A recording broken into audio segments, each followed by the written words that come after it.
നമസ്കാരം. പഴവർഗ്ഗങ്ങൾ എപ്പോഴും നമ്മുടെ ആരോഗ്യത്തിന് വളരെ ഗുണകരമായിട്ടുള്ളതാണ്. എന്നാൽ ഇത് ചില അസുഖങ്ങളുള്ളവരിൽ, ചില ആരോഗ്യ പ്രശ്നങ്ങളുള്ളവരിൽ ശരിയായിട്ടുള്ള സമയത്തല്ല, ശരിയായ ക്വാണ്ടിറ്റിയിലല്ല, ശരിയായ കോമ്പിനേഷനിലല്ല കഴിക്കുന്നത് എന്നുണ്ടെങ്കിൽ ഇത് നമ്മുടെ ശരീരത്തിലെ വിഷാംശത്തെ പ്രൊഡ്യൂസ് ചെയ്യുന്നു എന്നുള്ളതാണ്. ഒന്നോ രണ്ടോ ദിവസമല്ല, കാലങ്ങളായിട്ട് പിന്തുടർന്നു വരുന്ന ആളുകൾക്ക് പലതരം അസുഖങ്ങൾ പിടിപെടാനും സാധ്യതയുണ്ട്. ഞാൻ ഈ പറയുന്ന ലിസ്റ്റിലുള്ളവരാണോ നിങ്ങളെന്നറിയാൻ വീഡിയോ മുഴുവനായിട്ട് കാണാൻ ശ്രമിക്കുക. ഞാൻ ഡോക്ടർ സജിത ദിജിൻ. ഇതിൽ ആദ്യത്തേത് പ്രമേഹമാണ്. ജീവിതശൈലി രോഗത്തിൽ മുൻപന്തിയിൽ നിൽക്കുന്നത് പ്രമേഹമാണല്ലോ. ഇതിൽ തന്നെ നമുക്ക് സാധാരണ നമ്മൾ ഉപയോഗിക്കുന്ന പഴം എപ്പോഴും ഗ്ലൈസമിക് ഇൻഡെക്സ് ഉണ്ട്. മാങ്ങാക്കാലമായി കഴിഞ്ഞാൽ മാങ്ങ കഴിക്കാൻ ഇഷ്ടമല്ലാത്തവരായിട്ട് ആരുമില്ല. അതുകൊണ്ട് തന്നെ മാങ്ങ കഴിക്കുന്നവരും ശ്രദ്ധിക്കണം. ഇതിലൊക്കെ ഗ്ലൈസമിക് ഇൻഡെക്സ് കൂടുതലാണ്. എന്ന് വെച്ചാൽ ഇൻസുലിൻ സ്പൈക്ക് ഉണ്ടാവും എന്നർത്ഥം. അതുകൊണ്ട് തന്നെ നിങ്ങൾക്ക് പലപ്പോഴായിട്ട് ഈ ഡയബറ്റിക് ആളുകൾക്ക് ഇത് താളം തെറ്റിക്കുന്ന ഒരു കാര്യമാണ് ഇത്തരം പഴവർഗ്ഗങ്ങൾ. അതുപോലെ പൈനാപ്പിളിൻ്റെ അമിതമായിട്ടുള്ള ഉപയോഗം. അമിതമായിട്ട് മുന്തിരി കഴിച്ചാലോ അല്ലെങ്കിൽ ചെറി, മസ്ക് മെലോൺ തുടങ്ങിയിട്ടുള്ള കാര്യങ്ങളൊക്കെ തന്നെ ഗ്ലൈസമിക് ഇൻഡെക്സ് കൂടുതലായതുകൊണ്ട് അത് ഒഴിവാക്കുന്നത് തന്നെയാണ് നല്ലത്. എന്നാൽ വലിയ കുഴപ്പമില്ല, ഒരു മോഡറേറ്റ് ലെവലിൽ കഴിച്ചാൽ വലിയ പ്രശ്നമില്ല എന്നുള്ള രീതിയിൽ നിൽക്കുന്ന ചില പഴങ്ങളും ഉണ്ട്. ഓറഞ്ച്, മാതളം, പിയഴ് തുടങ്ങിയിട്ടുള്ള കാര്യങ്ങളൊക്കെ തന്നെ നിങ്ങൾക്ക് ഉപയോഗിക്കാം. എന്നാൽ വളരെ സേഫായിട്ട് ഉപയോഗിക്കാൻ പറ്റുന്ന കുറച്ച് പഴങ്ങളുണ്ട്. അതിലൊന്നാണ് അധികം പഴുക്കാത്ത പേരക്ക ഉണ്ടെങ്കിൽ ഉപയോഗിക്കാം. ആപ്പിളും അതുപോലെ തന്നെ ബെറീസിൽ തന്നെ പ്രധാനമായിട്ടും ബ്ലൂബെറി, സ്ട്രോബെറി തുടങ്ങിയിട്ടുള്ളവയൊക്കെ തന്നെ നിങ്ങൾക്ക് ഉപയോഗപ്പെടുത്താം. രണ്ടാമത്തേത് വളരെ പ്രധാനപ്പെട്ട ഒന്നാണ് സ്കിൻ ഡിസീസ് എന്നുള്ളത്. പലർക്കും ഈ ഒരു പ്രശ്നം ചൊറിച്ചിലും പ്രശ്നങ്ങളൊക്കെ ആയിട്ട് എക്സിമയായിട്ടോ അല്ലെങ്കിൽ മുഖത്ത് കൂടുതൽ കുരുക്കൾ വരുന്നത്, സ്കാരൊക്കെ വരുന്നതും ഇത്തരം പ്രശ്നങ്ങളൊക്കെ ഉണ്ടാവാറുണ്ട്. അല്ലെങ്കിൽ ഒരു പ്രായം കഴിഞ്ഞാൽ ഹോർമോൺ വേരിയേഷൻ കൊണ്ടൊക്കെ തന്നെ നമുക്ക് മുഖത്തൊക്കെ തന്നെ പിഗ്മെൻറ്റേഷൻ അല്ലെങ്കിൽ കരിമംഗല്യം ഉണ്ടാവാറുണ്ട്. ഇങ്ങനെയുള്ള സ്കിന്നിൻ്റെ പലവിധ പ്രശ്നങ്ങൾ ഉള്ള ആളുകളാണെങ്കിൽ അത്തരം ആളുകൾ ഒഴിവാക്കേണ്ടതും കഴിക്കേണ്ടതുമായ ചില പഴവർഗ്ഗങ്ങളുണ്ട്. പീച്ച്, മാംഗോ, പൈനാപ്പിൾ, പപ്പായ ഇതൊക്കെ തന്നെ പിത്തവർദ്ധകമായിട്ടുള്ള കാര്യങ്ങളായതുകൊണ്ട് അത് നിങ്ങൾക്ക് ഒഴിവാക്കുന്നതാണ് ഇത്തരക്കാർക്ക് നല്ലത്. ഇനി അതല്ലെങ്കിൽ സ്ട്രോബെറി, ഇനി സ്കിൻ ഡിസീസ് ഉള്ളവരാണെങ്കിൽ ഉപയോഗിച്ച് കഴിഞ്ഞാൽ അവർക്ക് അലർജിക് റിയാക്ഷൻ കൂടാനുള്ള സാധ്യതയുണ്ട്. അതുകൊണ്ട് അതും തന്നെ മാറ്റി നിർത്താം. ചിലരിലൊക്കെ തന്നെ തക്കാളി കഴിച്ചു കഴിഞ്ഞാൽ അതിലുള്ള ഒരു അസിഡിക് നാച്ചർ കാരണം സ്കിന്നിന് ചില ഇറിറ്റേഷനൊക്കെ ഉണ്ടാവാനുള്ള സാധ്യതയുണ്ട്.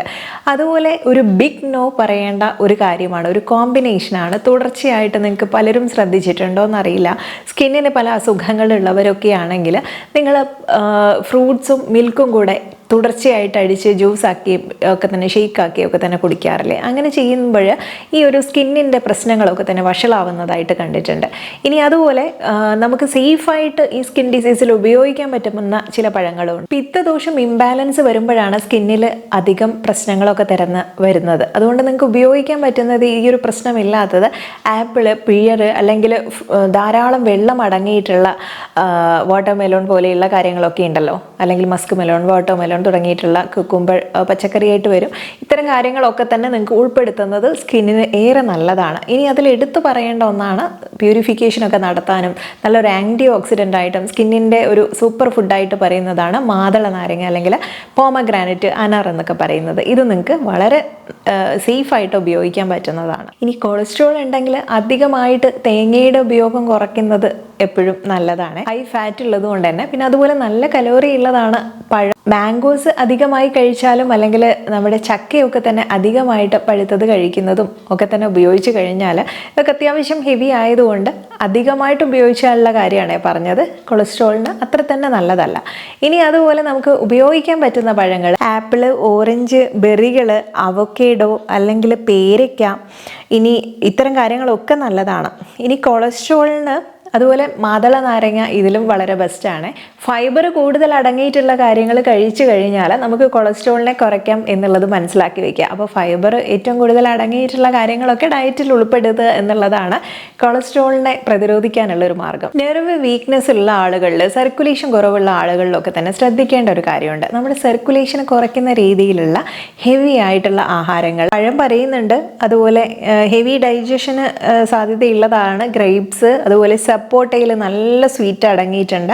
അതുകൊണ്ട് അതൊക്കെ തന്നെ ഒന്ന് മാറ്റി നിർത്തുന്നത് നല്ലതാണ്. പിന്നെ ബെസ്റ്റായിട്ട് നമുക്ക് ഉപയോഗിക്കാൻ പറ്റുന്നത് സിട്രസ് ഫ്രൂട്ട്സുകളാണ്. അതിൽ പറഞ്ഞല്ലോ നമ്മുടെ നാരങ്ങ പോലുള്ളതും ഓറഞ്ച് ഇതൊക്കെ ഉൾപ്പെടുത്താം കേട്ടോ. അതുപോലെ ബെറീസ്, കിവി, മാതളം ഒക്കെ നിങ്ങൾക്ക് ഉൾപ്പെടുത്താം. മേധ്യരസായനമായിട്ട് ഉപയോഗിക്കുന്ന പലതും ഈ സർക്കുലേഷനെ നമുക്ക് സപ്പോർട്ട് ചെയ്യുന്നുണ്ട്. അതിൽ ബെസ്റ്റായിട്ടുള്ള കുറച്ചെണ്ണമാണ് അംല അല്ലെങ്കിൽ നെല്ലിക്ക എന്ന് പറയുന്നത്. അതുപോലെ തന്നെ ഇത്തരം മെമ്മറി പവറിനെ കൂട്ടുന്നത് മേദ്യഗണത്തിൽ പെടുന്നതുമായിട്ടുള്ളതാണ് ബ്രഹ്മി യുടെ ഉപയോഗം. ബ്രഹ്മി ജ്യൂസ് ഉപയോഗിച്ചിട്ട് കുടങ്ങൽ, കഴിഞ്ഞ ദിവസം ഇട്ട വീഡിയോയിലെ കുടങ്ങൽ അത് എങ്ങനെയൊക്കെ നമുക്ക് ഉപയോഗപ്പെടുത്താമെന്ന് പറഞ്ഞിട്ടുണ്ടായിരുന്നു.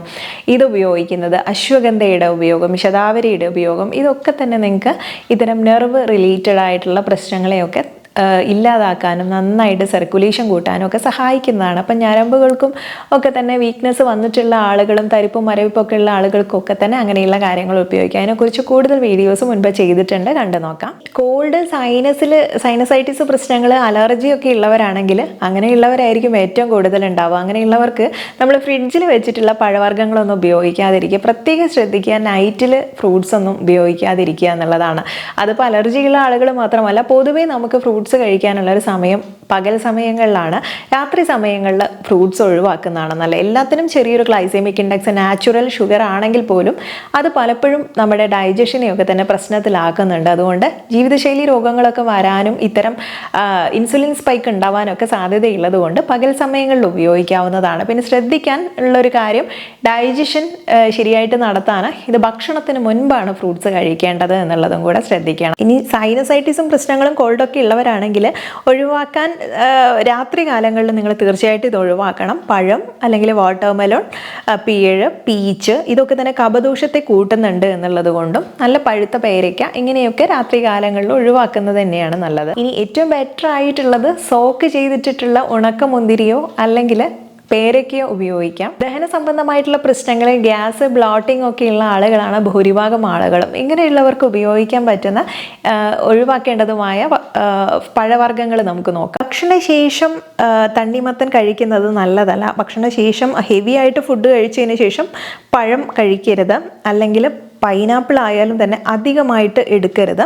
1-2 കഴിക്കുന്നതിൽ തെറ്റില്ല. അതുപോലെ മസ്ക് മെലോണും മറ്റുള്ള ഫുഡിൻ്റെ കൂടെ കഴിക്കുന്നത് നല്ലതല്ല.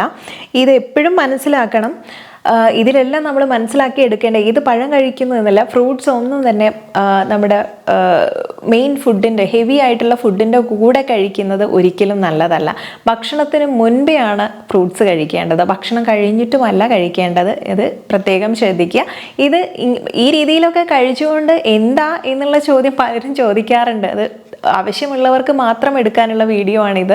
നിങ്ങൾക്ക് ഇഷ്ടമുള്ളതുപോലെ കഴിക്കാം. ഇനി ശരിയായ രീതിയിൽ ദഹന പ്രശ്നങ്ങളൊക്കെ ഉണ്ടെങ്കിൽ ഒഴിവാക്കാൻ ചിലപ്പോൾ മരുന്നിൻ്റെ ഒന്നും ആവശ്യം ഉണ്ടാവില്ല. ഞാൻ ഈ പറഞ്ഞിട്ടുള്ള ചില കോമ്പിനേഷൻ ഒഴിവാക്കി കഴിഞ്ഞാൽ നിങ്ങൾക്ക് എന്തെങ്കിലും ബുദ്ധിമുട്ടൊക്കെ ഉണ്ടെങ്കിൽ അതിൽ തന്നെ ചിലപ്പോൾ മാറിക്കിട്ടും.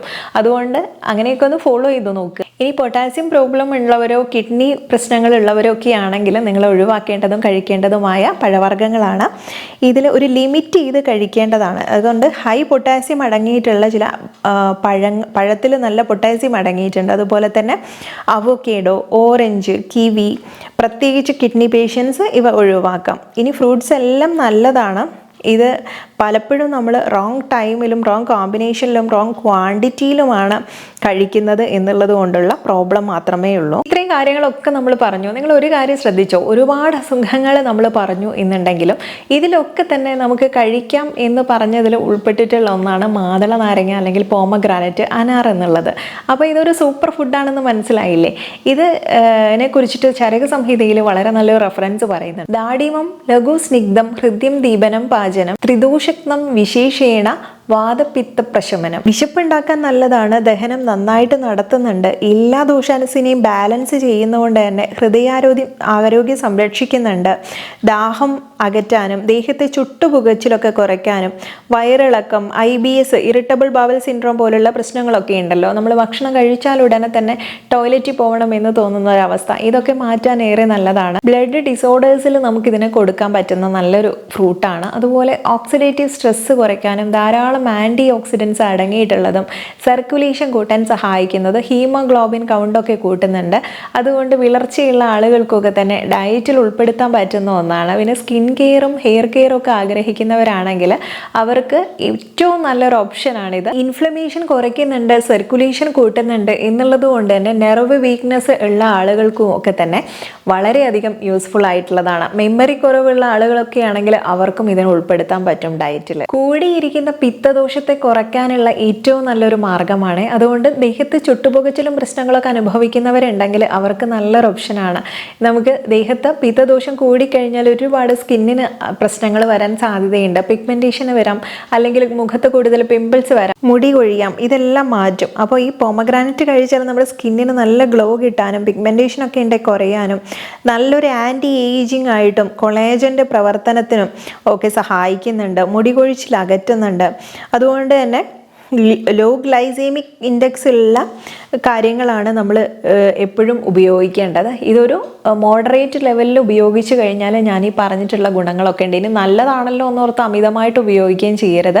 ഇതിൻ്റെ കുരു അല്ലെങ്കിൽ ഇത് ഫ്രഷ് ജ്യൂസായിട്ട് മറ്റൊന്നും ചേർക്കാണ്ട് പ്രത്യേകം ശ്രദ്ധിക്കുക, പാല് ചേർക്കാതെ ഫ്രഷായിട്ട് ജ്യൂസ് അടിച്ച് കുടിച്ചാലും അതുപോലെ ഇതിൻ്റെ കുരുവോടുകൂടി സീഡോടുകൂടി തന്നെ കഴിച്ചാലും ഒക്കെയാണ് ഇതിൻ്റെ ഗുണങ്ങൾ ലഭിക്കുന്നത്. ഇൻസുലിൻ സെൻസിറ്റിവിറ്റി ഉണ്ട്, അതുപോലെ തന്നെ വൈറ്റമിൻ സി ധാരാളമായിട്ട് അടങ്ങിയിട്ടുണ്ട്. ആൻറ്റി ബാക്ടീരിയൽ ആൻറ്റി വൈറൽ ഗുണങ്ങളുണ്ട്. അതുകൊണ്ടൊക്കെ മുഖത്ത് കൂടുതൽ കുരുക്കളൊക്കെ വന്നിട്ട് പസ് നിറഞ്ഞ കുരുക്കളും പിന്നെ സ്കിന്ന് നമുക്ക് ഡാമേജ് ആയി എന്ന് തോന്നിക്കഴിഞ്ഞാൽ നിങ്ങൾ തീർച്ചയായിട്ടും മാതള നാരങ്ങയെ ഉൾപ്പെടുത്താവുന്നതാണ്. ഒരു പഴം മാത്രമായിട്ട് കാണേണ്ട, നമ്മുടെ ശരീരത്തെ പുനർനിർമ്മിക്കുന്ന ഒരു ഔഷധമായിട്ട് നമുക്ക് മാതളത്തെ കണക്കാക്കാൻ പറ്റും. അതുകൊണ്ട് തന്നെ നമുക്ക് വിശപ്പുള്ള സമയങ്ങളിൽ അല്ലെങ്കിൽ രാവിലെ എണീറ്റാൽ ആ സമയങ്ങളിലോ വെറും വയറിലോ അല്ലെങ്കിൽ നല്ല ഹെവി ആയിട്ടുള്ള ഭക്ഷണത്തിന് തൊട്ട് മുൻപൊക്കെ ആയിട്ട് മാതള നാരത്തിന് ഉൾപ്പെടുത്തുന്നത് വളരെ നല്ലതാണ്. ഞാൻ ഈ പറഞ്ഞ ഗുണങ്ങളൊക്കെ ഉണ്ട്.